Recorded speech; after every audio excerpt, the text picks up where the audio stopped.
जय बिहार।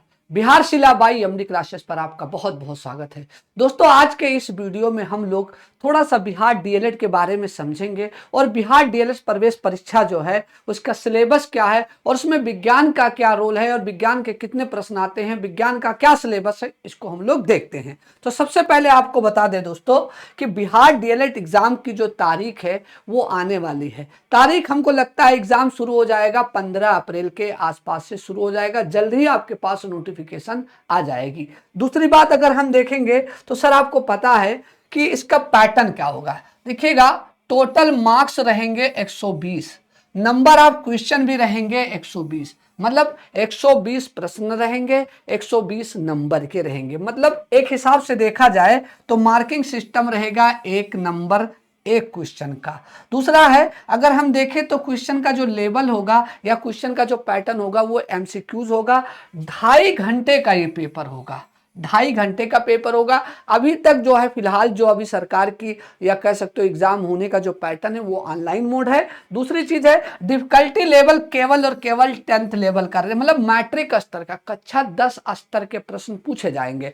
अब आते हैं दोस्तों सिलेबस, देखते हैं कि किसमें क्या पूछा जाएगा। तो सिलेबस है आपका सामान्य हिंदी या उर्दू, जिसके 25 क्वेश्चन आएंगे 25 नंबर के।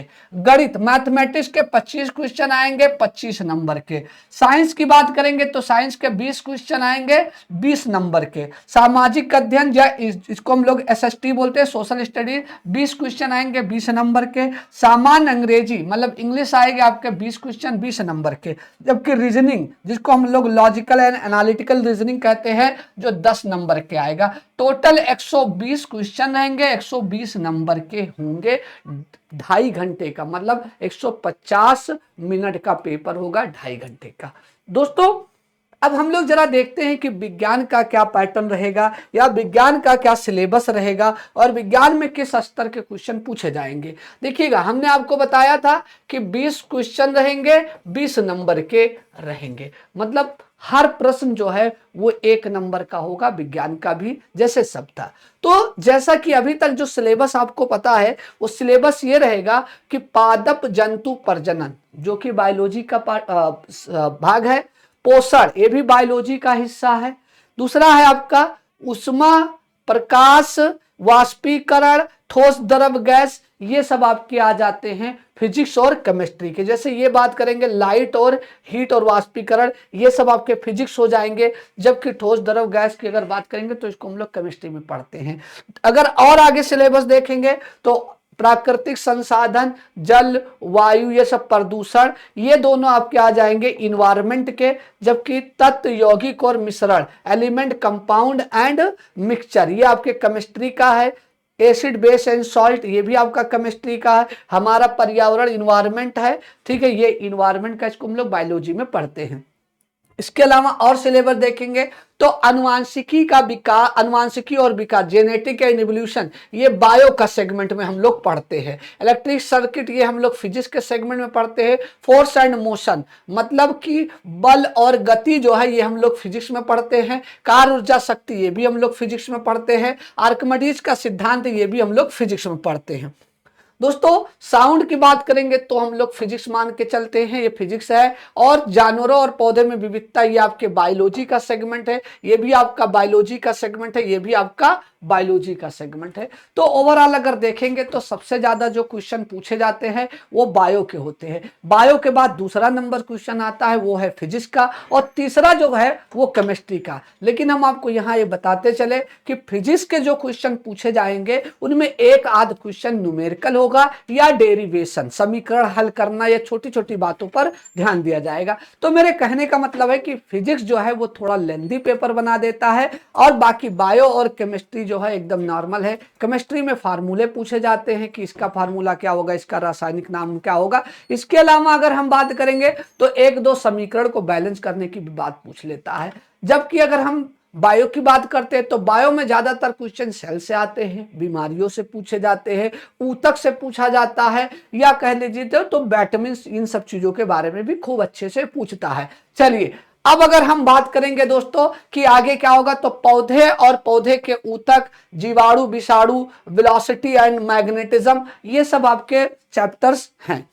अब देखते हैं कुछ क्वेश्चन का लेवल क्या। ये 2022 मतलब 2022 में जो डीएलएड हुआ था उसके हम क्वेश्चन लगा दिए हैं। कह रहा है निम्नलिखित में से कौन त्वरण का मात्रक नहीं हो सकता है। वो कहता है एक्सीलरेशन का मात्रक नहीं हो सकता है भैया। तो एक्सीलरेशन का मात्रक कौन नहीं हो सकता है, ये नहीं हो सकता है, ये संवेग का मात्रक है।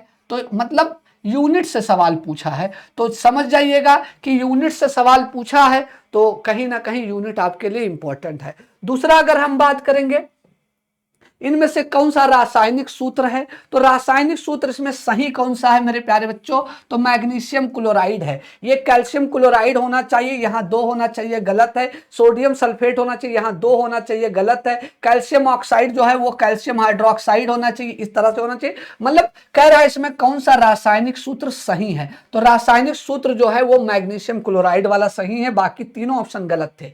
इसके अलावा जैविक कृषि के मुख्य सिद्धांत, ये थोड़ा सा कॉन्सेप्चुअल क्वेश्चन था। इसका आंसर होता है उपयुक्त सभी, फसल चक्र, मिश्रित कृषि खेती, या कह सकते हो आप कार्बनिक चक्र, है ना, तो या कह सकते हो कार्बनिक जो है वो रोटेशन, इस तरह से।